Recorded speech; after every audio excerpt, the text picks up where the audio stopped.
now, and I didn't see any headway.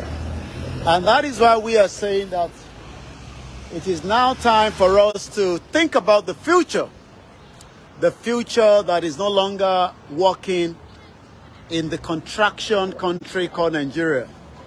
Nigeria, it does not matter what you say, and it does not matter what you feel.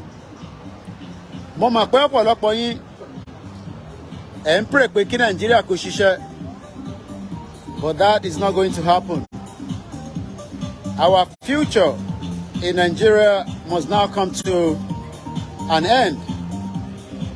Tó bá fẹ́ ní understanding tí mo sọ, ibi tó ti máa bẹ̀rẹ̀ lélẹ́yìí, but ọ̀pọ̀lọpọ̀ yín ẹni no, ẹni Nigeria yẹn gan ṣá, òun lẹ takú pẹ́fẹ́. Àwa tá dẹ̀ ti rí future Nigeria, a ti rí pé future yẹn ti mẹ́hẹ. The future of Nigeria is dead. But most Nigerians are not seeing what we are seeing. In táwa ń rí ẹ̀yin ò rí. In tẹ́yin rí àwa la lè sọ fún yín pé Nigeria ń ṣiṣẹ́ kò ṣiṣẹ́. But ọ̀pọ̀lọpọ̀ yín ẹ fẹ́ accept òtítọ́. Wọ́n ti fi irọ́, wọ́n ti fi bà làákàyè yín jẹ́. Ìwọ wá expect pé economy ìlú tí ò rí ò ní jẹ́ kí ó prosper. Ó gbọ́dọ̀ prosper, and that is why they are working every day so that people can be given right to come here. Ìyẹn ní gbogbo èèyàn ṣe fẹ́ wá sí London, wọ́n fẹ́ wá ṣe shopping ní Selfridges, wọ́n fẹ́ wá ṣe shopping ní Harrods, because those are the places that táwọn olówó máa ń lọ tó bá ti wá sí London. Àwa tá dẹ̀ mọ̀ pé bó ṣe láti rí ẹ̀yin tí ẹ̀ ní understanding, ẹ refuse, ẹ fẹ́ jẹ́ ká kúrò ní Nàìjíríà, àbí bẹ́ẹ̀ kọ́? Nigeria ti kú now. Nigeria is not going to work, whether you agree with me or not. And that is the reason why we are saying, let us get the hell out of Nigeria. This is Koikimedia, bringing the world closer to your doorstep. Oxford Street, you want to be by? Ní aago mẹ́sàn-án, òun ló fẹ́ lọ lù. And the question we should ask ourselves, kí ló dé tí economy tiwọn tó ń lọ sókè, tí ti Nigeria tó ń decrease? Nítorí pé àwọn tí wọ́n gbéjọba Nigeria lé lọ́wọ́ ní 1960, àwọn ò ní understanding in tó ń pè ní ìlú, àwọn ò ní understanding in tó ń pè ní development. So for the last 63 years, kò sí any kind of development ní Nigeria. The development failed ever since the independence. Wọ́n mọ̀ọ́mọ̀ láti kó wa sábẹ́ àwọn northerners. Àwọn northerners tí wọ́n mọ̀ pé we are better off to have our own. Hello, how are you? Where are you riding to? Where? Enjoy. Ride safe, you know. Àbọ̀rọ̀ ọmọ yẹn nísìn, wọ́n wá gba future lọ́wọ́ yín. Ìwọ wá ń pray pé kí future yẹn pé kó stop. Àwọn tí wọ́n gba future lọ́wọ́ wa, àwọn ò pray.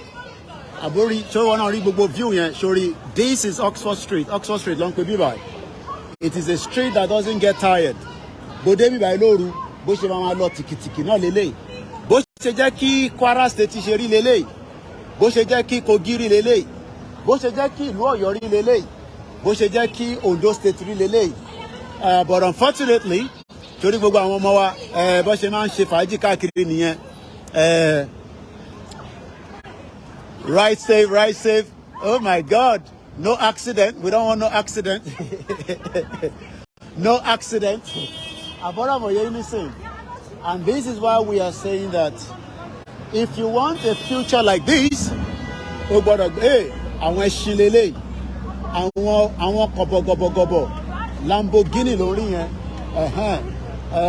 Ìdí tá ṣe ń sọ fún ẹ̀yin tẹ́ wà nílé pé ọmọ ìdí tá ṣe pẹ̀lú Nàìjíríà yẹn kò lè work. Nigeria is now gone.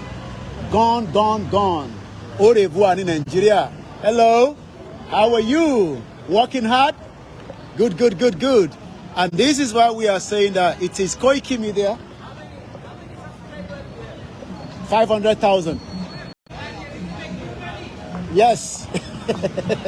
You making money as well. Only Burna Boy niye. Yeah. Ìwọ máa jó Burna Boy o. Àwọ̀rọ̀ mo yẹ mí sìn. Koikimedia là ń pè bí báyìí. Bringing the world closer to your doorstep. Tó bá lọ wo the other channel wa, angle ọ̀tọ̀ọ̀tọ̀ là ń fún yín. Different angle ní camera tá à ń lò lénìí. Ọ̀nà mẹ́rin ni mo fi ń stream. Ṣòro ọwọ́ mi bó ṣe kún, bó ṣe ń lọ nìyẹn sórí. Gbogbo wọn ló máa ń wá sí London tó ti ń wá láti 1980, London tó ti ń wá láti 1970, London tí bàbá Awólọ́wọ̀ wá ní 1950 tó fi wá ń jàjà òmìnira pé kólúkálukú wa ká gba regional government. Tó bá jẹ́ pé regional government láwà, àwa náà máa ní high street báyìí táwọn èèyàn máa ṣe fàájì tẹ́mi àwọn èèyàn máa balẹ̀. Mo sọ fún ẹ pé tó bá lọ fara wá àwọn ọmọ lóyìnbó wò wàá sọnù bàjẹ́ torí pé àwọn oníṣẹ́ tó ń ṣe economy wọn ṣiṣẹ́. Koikimedia bringing the world closer to your doorstep as we. Ẹlẹ́nkan sí mo kí ọmọdé mo kí àgbàlagbà. Bọ̀ ẹ má bínú. No wait for nobody. So I will be ending the broadcast. Thank you so much for those of you that have joined us again. As usual, we say Koikimedia bringing the world closer to your doorstep. So I hit our Instagram. Bye bye for now.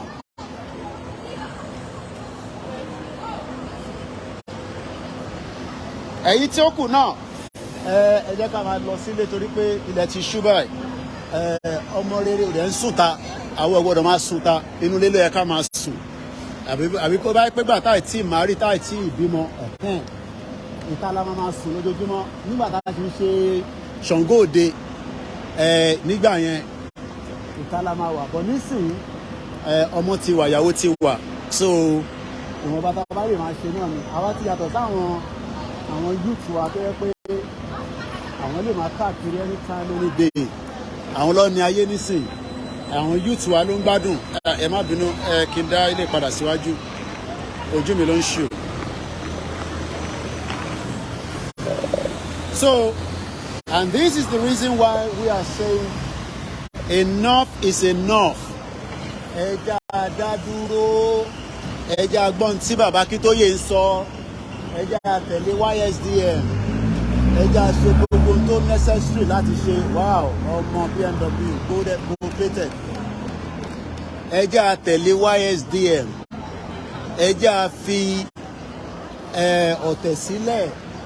Ẹja tẹ̀lé Wúno road mo kí ìjáyà ẹja tẹ̀lé àwọn tó mọ̀nà ìdí tá a ṣe sọ fún yín pé ṣé ó wá possible kíyàn kan máa sọ fún yín pé fàbú kan pé ìlú kan ti ń rẹ́dì ṣé ìwọ náà rí gbogbo èrò tó wà báyìí gbogbo èèyàn gbọ́dọ̀ agree gbogbo èèyàn gbọ́dọ̀ at least to an extent ní understanding pé yes ìtagbédá ní òtítọ́ ni country ẹ má bínú torí pé ibi ṣe ọwọ́ mi ẹ rí pé ọwọ́ mi ó fòlù ni ṣorí pé ọwọ́ mi ó fòlù ni so tó bá ń tilt o máa accept ẹ bẹ́ẹ̀ ni torí pé we are always on the move on Koikimedia bringing the world closer to your doorstep and as I always say tó bá fẹ́ mọ bí London ṣe rí o gbọ́dọ̀ wá sórí Koikimedia ó lè sọ bí London ṣe rí fún ẹ wàláì. Èyí nìkan mo lè fún ẹ ní description London to the full extent especially tó bá ń tẹ̀lé wa back to back tí wọn náà máa mọ bí wọn ṣe ń lọ bó wá kí gbogbo alẹ́ nǹkan sí níṣe wàhálà lásán ó ń ṣọmọ lókùú bẹ́ẹ̀ ni ilẹ̀ kì í ṣú nínú ìwà yìí aago 9 ti kọjá báyìí wàláì ilẹ̀ ṣe ń mọ́ ni àwọn tí ó fẹ́ ṣe fàájì wọ́n ṣe ń jáde bọ̀ ni àwọn tó máa ṣàìsùn wọ́n ṣe ń jáde bọ̀ ni.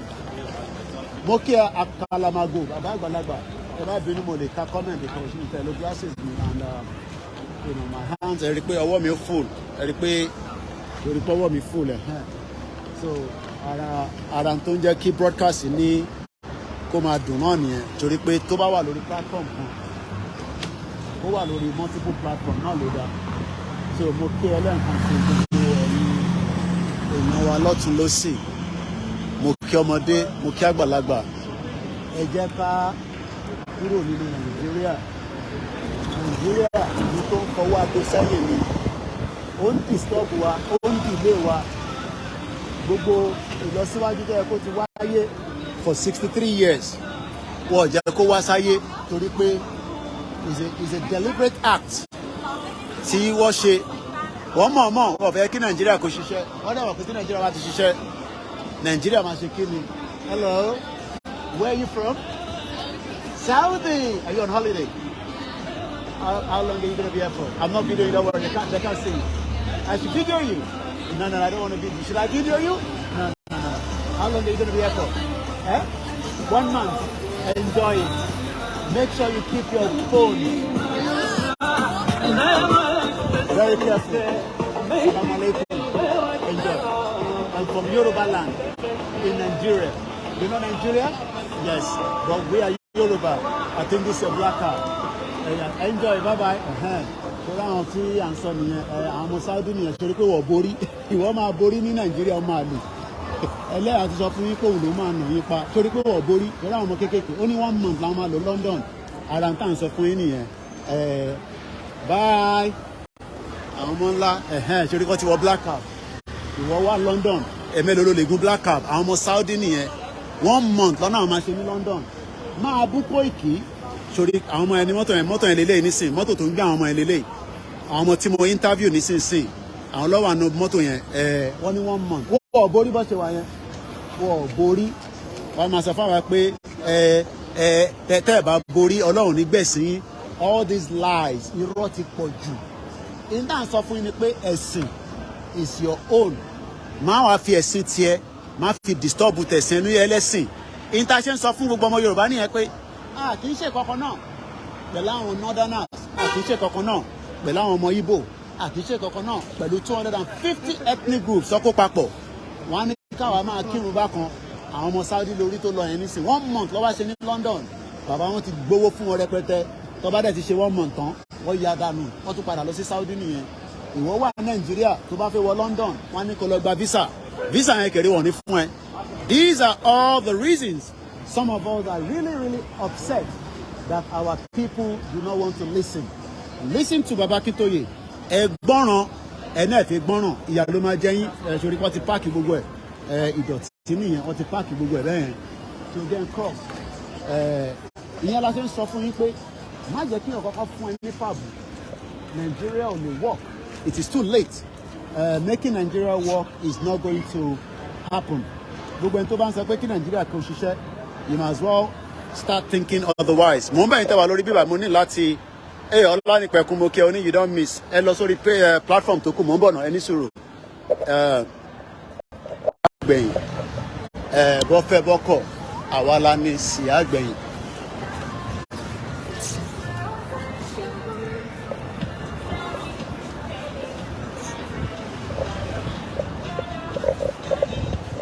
Are we getting on the bus there? Are we going to get on the bus? Boy, any sùúrù. Are we going on the bus? We're going on the bus. So, ẹ̀yin tèmi, a ṣì ń bá program yẹn lọ náà díẹ̀díẹ̀. London is never quiet. 24/7 ní London, wàláì. Ilẹ̀ ò kì í ṣú ní London. Ilẹ̀ ò kì í ṣú ní London. Ẹni bá sọ fún ẹ pé ilẹ̀ ń ṣú lọ́pàá fún ẹ. Ilẹ̀ ò kì í ṣú ní London. But Nigeria tó bá ti dago méje gbogbo yín máa sá lọ sílé torí àwọn gbé wiri àwọn tó ń jí èèyàn gbé àwọn jíyàn gbé àwọn ló kún Nàìjíríà so and àwa ti sọ pé we are tired system yẹn kò work system burúkú ni system òṣèré kò work system tó ti bà ayé ara ẹ̀ jẹ́ ẹja bọ́lẹ̀ kúrò lórí system yẹn ẹ sọ pé ẹ fẹ́ gbọ́ olùkálùkù wa ń parọ́ fún ẹ irọ́ ti pọ̀ jù lies wọ́n parọ́ fún yín Nàìjíríà máa ṣiṣẹ́ mo kí ẹ̀yà rí plan B ní Nàìjíríà máa ṣiṣẹ́ ọdún wo ló fi ṣiṣẹ́ That is what we are told. Everybody knows that Nigeria is not going to work. But everybody keep telling you the lies. There might be no way. There's a lot of movement. More stable location. So much you are on the move. To disconnect the phone maybe so that can me balance there. Mo kí gbogbo alẹ́ nǹkan sí. Mo kí ní gbogbo bí tẹ́ bá wà. A ṣe wà lórí ìrìn àjò náà ni. Kò ń rẹ Koiki. Never ending me. Yẹn wá jẹ́ ń tàn kámẹ́rà yẹn kò máa rí bí bó ṣe ń lọ níta. Jẹ́ ń tàn kámẹ́rà yẹn ní ṣòro. Máa wo bó ṣe ń lọ níta. Ìwọ náà máa wo fíìmù yẹn bẹ́ẹ̀ tí máa fi bọ́lẹ̀. Sori pé reason táwọn èèyàn ṣe fi takú sí London nìyẹn. Sori reason táwọn àǹtí ò ṣe fi wálé. Torí pé àwọn ọmọ wọn rí pé Nàìjíríà ò safe. So wọ́n lè wálé, wọ́n lè take any chances. Ìyẹn táwa dẹ̀ wọ́n sọ fún yín pé ẹja tẹ̀lé bàbá Akíntóyè, bàbá tó mọ̀nà nìyẹn. Ẹni ẹ̀fẹ̀ gbọ́. Ẹja tẹ̀lé bàbá Akíntóyè. Ẹ káalẹ́ o gbogbo ará ilé mo kí yín o. Mo kí ará ilé o. Ṣé dáadáa ni mo bá yín? Nàìjíríà jàgàjàgà bẹ́ẹ̀ ni. Ẹ tẹ̀lé bàbá Akíntóyè. Ẹja ṣe sùúrù pẹ̀lú wọn. A máa dé ibi tá à ń lọ. Security kìíní làwọn eléyìí outfit. Ẹja tẹ̀lé Wono road. Ẹni ẹ̀fẹ̀ gbọ́. Ìgbòho ká tẹ̀lé ká fún ní support tó fẹ́. Ẹni ẹ̀fẹ̀ yẹn. Kí lẹ wá fẹ́ gbọ̀ngàn? Ìrọ̀lẹ́ fẹ́. Àwọn tó máa parọ́ fún yín. Àbí bẹ́ẹ̀ kọ́. Àdé ń sọ pé kíní kò lè work.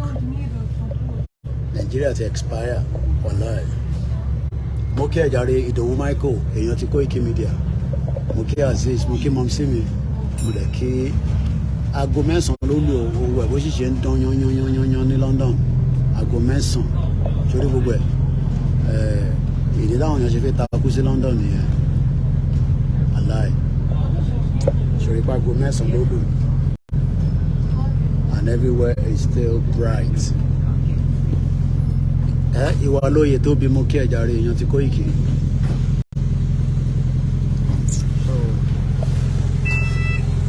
Ìgbà tó ń sọ fún mi pé ẹ máa fi fíìmù yẹn wọn láti bí bàbá yìí. Sórí never ending. Sọ fún mi pé ẹja tẹ̀lé bàbá Akíntóyè. Ẹja tẹ̀lé YSDM. Ẹ lọ fowó sí central account. Ẹ dáwó síbẹ̀. Ẹ support YSDM so that kí a lè gbé ìlọsíwájú Yorùbá nation kó lè máa tẹ̀síwájú. Ìrọ̀rùn ẹyẹ òun ni ìrọ̀rùn gbogbo wa. But ẹ̀yin kan ṣáà sọ pé náà ẹ fẹ́ yẹ́yẹ́ Yorùbá nation. Kí lẹ wá fẹ́ gangan? Ẹ fẹ́ Nàìjíríà tó ti àlákà. Mo kí gbogbo ẹgbẹ́ kọ̀ọ̀kan. On the 29 àwọn central office wọ́n lọ sí outing. Ẹ kàn sí Dr. Kebí ọ̀run kò sí. So that gbogbo ẹni tó bá wà interested. Live lẹ́ ń wò yìí 25th. London náà ló ń wò yẹn. Òṣèré náà ni. London náà jù báyìí lọ. Sórí títì yẹn kò jù báyìí náà lọ. Wàá ṣeré jàre 13 minutes past 9. Àwa máa ní 13 minutes past 2100 hours. The same thing now. So lára ìdí tí a ṣe ń sọ fún ẹ̀yin èèyàn wa ẹ jẹ́ n gbójú mi wọlé padà. Ẹ bá wọ pé ibo ni ọ̀bọ̀ yìí ń lọ lálẹ́ ẹ̀yìn máa ń jáde tèmi lẹ́ẹ̀kankan nìyẹn tí máa ń lọ fi èmi ṣe ń jáde tèmi lẹ́ẹ̀kankan nìyẹn ó jẹ́ Nàìjíríà ní sí ni wá ti fẹ́ já fóònù yẹn gbà lọ́wọ́ ẹ̀ ọ́n já fóònù gbà náà ní nígbà yìí wọ̀nyẹn máa já fóònù tèmi gbà á rí ní ìfàsẹ́ ni ẹni máa já fóònù mi gbà ìfàsẹ́ ni máa fún so mo kí gbogbo alẹ́ nǹkan sí mo kí gbogbo yín wọn náà máa gbádùn ẹ̀ jẹ́ ń tàn kámẹ́rà yẹn síwájú o lè máa rí bí fíìmù yẹn ṣe ń lọ díẹ̀díẹ̀.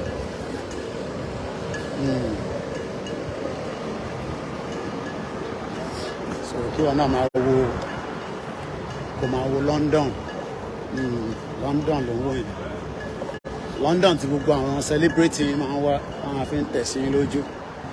Àwọn tó ní visa àtàwọn tó ní stay àwọn tó ní British passport àwọn tó ní indefinite stay ẹni tó ní 2-year visa.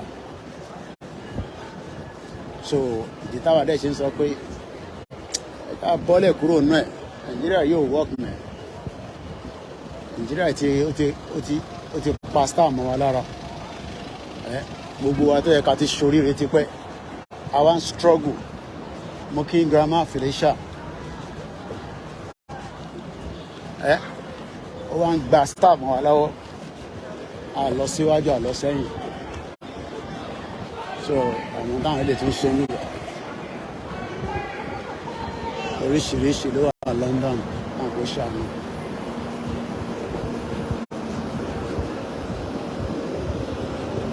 So